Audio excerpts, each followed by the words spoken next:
You actually do reading about Tesla. See, that's the thing, Joe.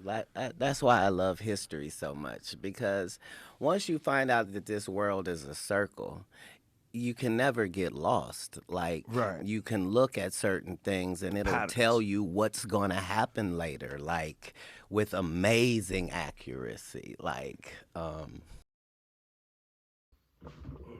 how you doing? My name's Electric Johnny Hat. It's Sunday today, isn't it? Sunday, 20 past 12, and it's the 11th, 11th, 11th of January. Anyway, hope you're all well. Just not trying not to cut my head off. Yeah, hope you're all well. Just going to talk about a couple of things. I mean, I didn't plan to come on today, but don't know. Some people have spoken, haven't they? Yeah, some people have spoken. You know, these people that press on health and fitness but are unhealthy themselves. These people that look like they eat McDonald's themselves, but yet they spread health and fitness. You know, got to get your own body in line before you can tell people what to do with their body. Do you know what I mean? Or their faults of never mind, you know, their faults as well. Some people just like to stand up and tell other people what to do with their life or with their channel, you know. It's absolutely hilarious. It really is. I do not concur. So, right. Quantum physics has told us physical matter is an illusion, a wave of particle duality superposition, and a masking of reality by our sense organs. You could call it a matrix simulation, Maya, hologram, dream projection. It's all a product of consciousness. It is. Now look, I go by the qualia because I believe in quantum physics and I believe everything is the observational effect. So going back to the qualia, which I think was a very good way of describing how consciousness is used in the human body. So if you look at a drone that's up in the air, you've probably heard this before. So if you look at a drone that's up in the air, and we control that drone, right? Hypothetically, we control the drone. Now we're up in the air and we can see everything that's going on through the power of that drone. It's got a camera on it, so we can see where it may be your mobile phone, whatever. But it's got a camera on it and it's looking around. Now you can imagine that that's us, but obviously we're not flying up in the air like a drone. We're ground based. So imagine that drone with the camera on it being ground based and just walking around your day-to-day things of doing what you're doing your day-to-day. So as you're moving around like this drone, but you're ground based, so everything you do, you see, just like playing a computer game, you'll see everything where you're looking is where this drone's going, this camera is going, and this camera is you. So then you think, well, who's actually controlling the drone? If you're the camera, the perception that what this drone is doing, then who's controlling that drone? Consciousness is. So consciousness controls where you go and what you do for your own perceptions through the fields we take off in the atmosphere, through these fields that we have or that we work off of, which is all based on in the ether. So you are the drone with the camera moving around on your day-to-day basis. Like I say, you're not up in the air, but you're ground-based. All you can see is through the perception of your eyes. So as you're looking around now, it's like you're looking through that drone, but you're ground-based. But you're not controlling that drone. Consciousness is controlling that drone for you. Everything that goes on in this day-to-day world, in this day-to-day minute of every day, is controlled by consciousness. We're just the eyes. but it's consciousness that's driving us around. Just like I said before, how consciousness moves fungus around on the ground. Fungus continuously moves, but it's driven. Fungus is a vehicle, but it's driven by consciousness. The drone itself, through the eyes of your perception, which is ground-based, that is you, and consciousness is driving you. And where is consciousness? I believe in the astral plane, on the other levels that you have to get to, because we have been sanctioned through the light, as we've started talking about many times now. We're sanctioned through the light to the physical body.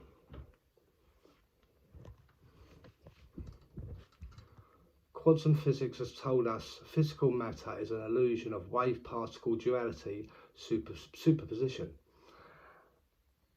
and the masking of reality by our own sense organs. You could call it the matrix, the simulation, the Maya, the hologram, the dream, the projection. It's all the product of consciousness. Sort of like how dreams are projected into the screen of your mind. Like we was just talking about the drone. That is the screen that consciousness is projecting your reality onto. Because consciousness is controlling that drone of your eyes of perception that's moving around.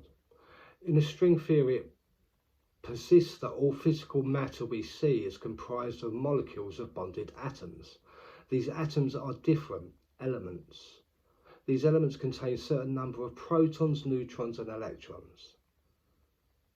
The subatomic particles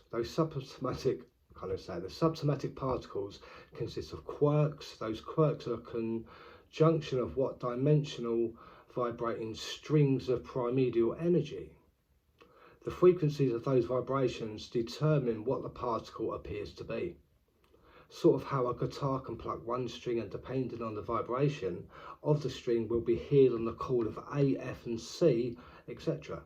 Depending on the vibrational frequency of that wave function of the string, we perceive different particles. Now, I've been over certain cathedrals of vibration, like the Freemason temples and cathedrals that are done for sounds of vibration, which I believe went originally back to the Moors and the stealing of the architecture of the blueprints of the Moors.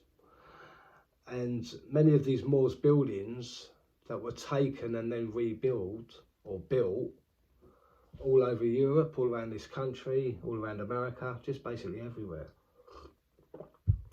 All the different ways of using sound frequency and harmonics.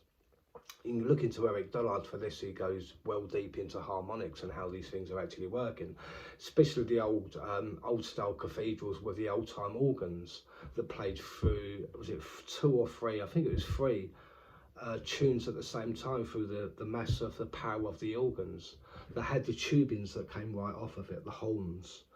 So pressing the fingers down on 3 or 4, or 3 this side and 3 this side of on the organ, would give such a powerful harmonic resonance inside of the cathedrals itself. Like I say, you can go over Eric Dollard's work on sound harmonics and frequencies. It'll blow your mind. Did it years ago. So you get to learn about all this kind of information. So when it says here, the light, it responds to light even though when delivered through the skull. Now, if you look at the cymatic patterns on the side, the Freemasons ones, I haven't seen them add them on there, so they're built on a different sound and harmonic frequency. But if you look at the old style cathedrals, which are based everywhere, that they have the cymatic pattern on the front and the glass stained windows. And if you go over the original cathedrals, it will still have the original stained glass. And the original stained glass and the cymatics basically was for letting certain all light particles from the sun that would come through and would be filtered. The light of the sun would be filtered through the stained glass and these harmonics or these sound frequency patterns that were on the side of these buildings, these cathedrals.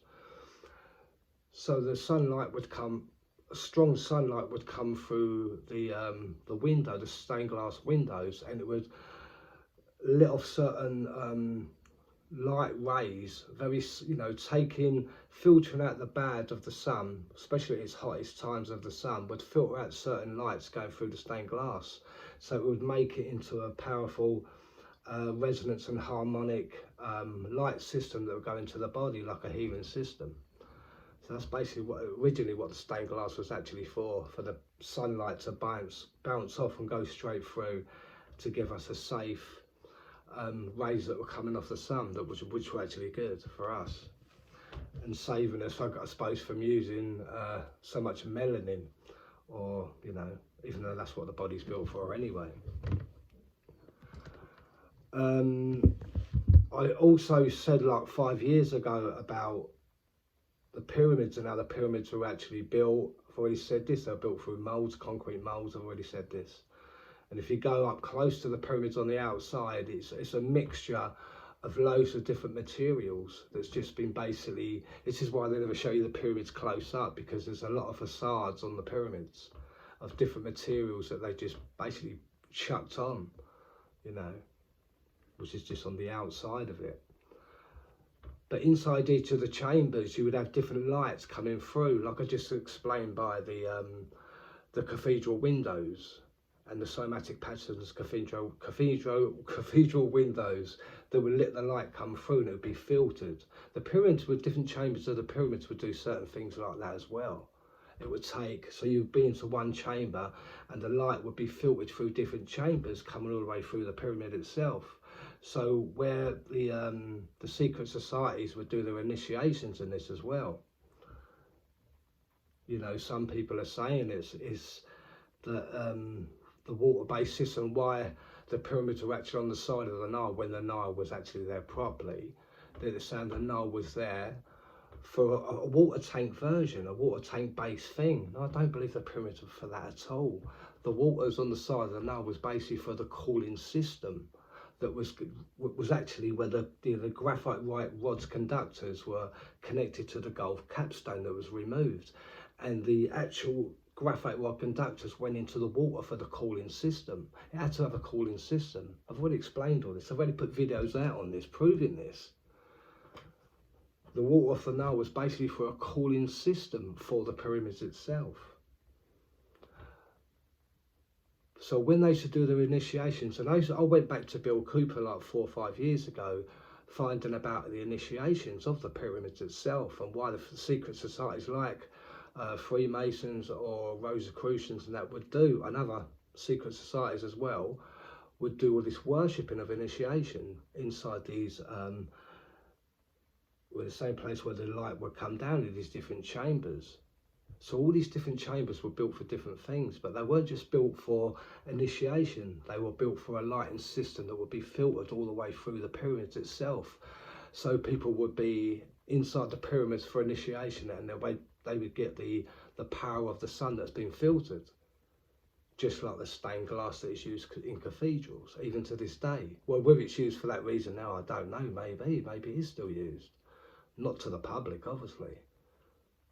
But I believe it's the same way of what the pyramids were doing. Exactly the same way of the stained glass, where it would filter the light to come through to give us a healing power. But a lot of the initiations were done by secret societies, taken over by secret societies to do these initiations. But the water was there for a cooling system. No, there was no evidence of any line in water being stuck into the certain things that certain people are talking about, where they put people inside. People got inside and used it as a chamber, like I just said there. They didn't need to have water. Everything was done on a different thing, a different way.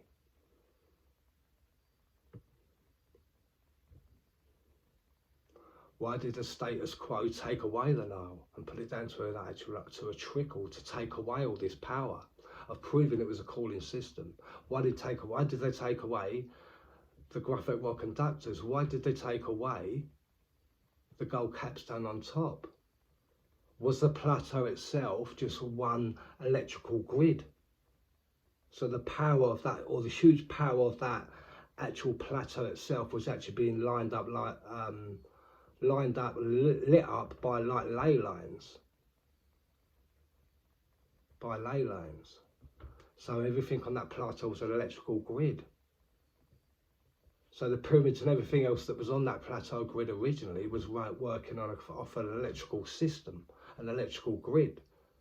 So people say that they didn't use electricity back in that time, but I believe they did.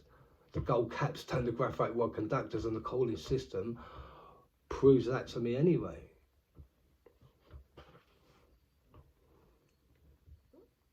You don't know everything that he's been shouting off about, you've got no proof of. So it just puts it down to opinions and hearsay. I wasn't born with a silver spoon in my mouth, unfortunately, like some people out there. But do you know what I have got? There's one thing about me, I've got a lot of common sense, and I know what I'm doing when I'm looking into sciences. I know exactly what I'm doing. You can go over all these things I just explained about the initiation centres. You can go over Bill Cooper's work, of where I originally got it from anyway, which was 4 or 5 years ago, about the initiation centres that was used, which actually were the pyramid chambers that were being used by secret societies, like the Rosicrucians or the Freemasons or other secret societies that were around at that time, that may not have been mentioned.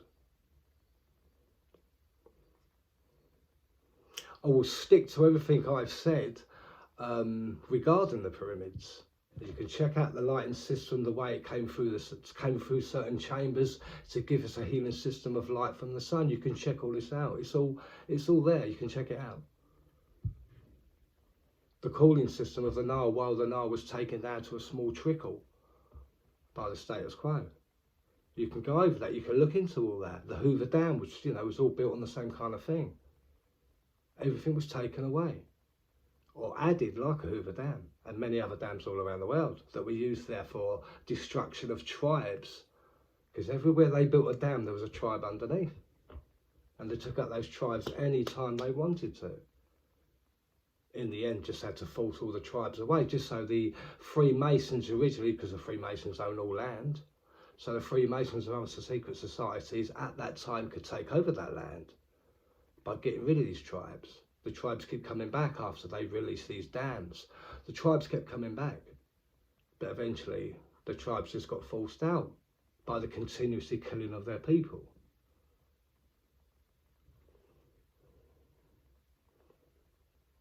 So I stick to everything that I've talked about concerning the pyramids, and I will not change my mind on the pyramids. Other people can come up with their versions, or different versions, or explanations of what they think the pyramids were run, or how they were running, and what they were actually used for.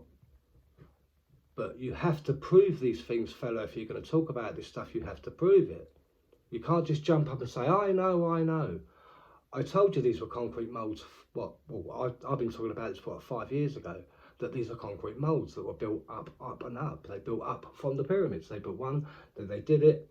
Whether they were interlocked, I don't know. They probably weren't interlocked because they were so goddamn heavy. Once they got one stone moulded and concreted up in whatever solution, which was mainly, I think, what the Romans were using was polyconcrete anyway. It's called polyconcrete. But in all these eras, all had the same things going on of building and the strength of building.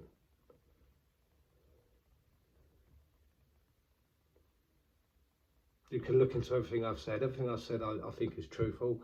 Is pretty much factual on how the pyramids were built and what they were used for, and how the initiation centers, i.e. the pyramid chambers, was used on a regular basis back in the 1700s, 1800s. Until the secret society of Freemasons come and decided to change things, started to add things, putting false rouges up. Well, not false rouges, just false monuments and false temples to try and promote an Egyptian era, which I certainly do not believe in. No, other things going on around that time. There was a lot of things taken away and added. You go back to London, the London Lymphaeum, and where things were actually moved. The Roman temples of Mithras was all moved. Everything got moved. different sites that got moved. Why were they moving them? Why didn't they just leave them and build them from there? Because they had to be in control and move them to now put it into a full site, to take away all original proof of the original sites themselves.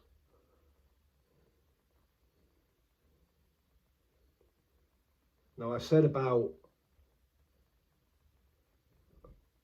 poured concrete and these ancient temples.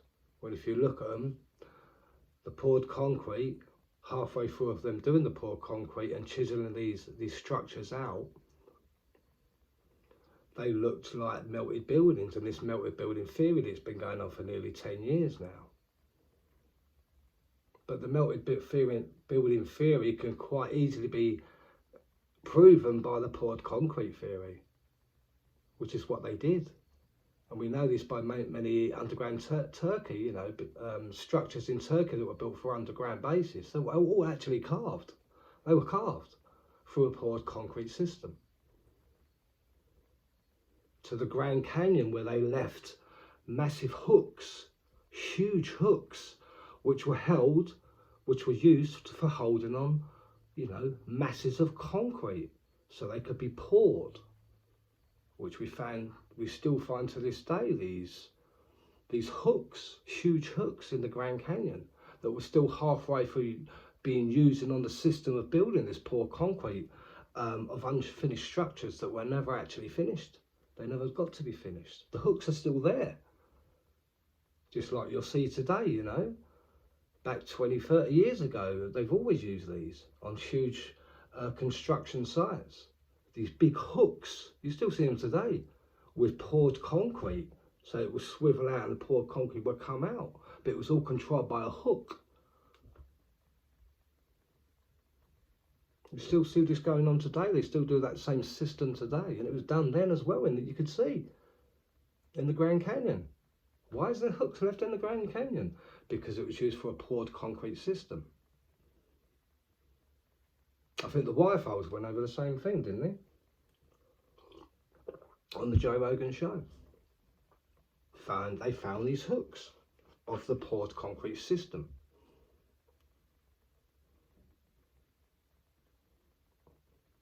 I did like 3 years into, I looked for 3 years into the melted system, the melted theory, the melted building theory system.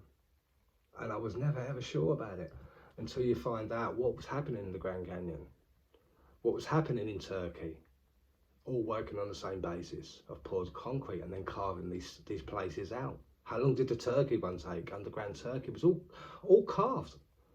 Many people have been over that now, including Graham Hancock.